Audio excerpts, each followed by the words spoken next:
ইউনূস যে চতুর লোক তা নিশ্চয়ই দেশের সবাই ইতিমধ্যে জেনেছে। তিনি যখনই দেখেন দেশের কোনো অপরাধ দেশের বাইরে খুব প্রচার হচ্ছে, তাকেও দোষ দেওয়া হচ্ছে বা পদক্ষেপ নেওয়ার জন্য তাকে বলা হচ্ছে, তখন তিনি বিবৃতি বানিয়ে ফেলেন তড়িঘড়ি, পুলিশকে বলেন অ্যাকশন নিতে। সবই আপাতত লোক দেখানো।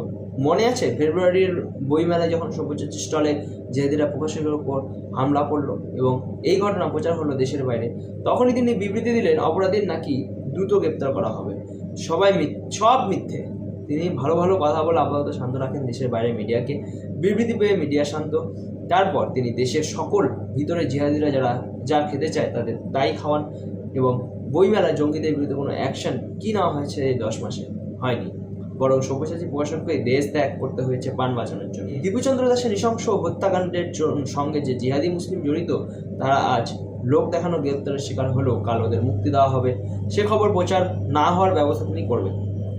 আজ পর্যন্ত কোনো হিন্দুই যাদের নবীনে কটূক্তি করার মিথ্যে অভিযোগ দিয়ে হত্যা করা হয়েছে বিচার পায়নি। বাংলাদেশে কোনো মুসলিমই নবীনে কটূক্তি করার সাহস পায় না, হিন্দুর তো প্রশ্নই ওঠে না।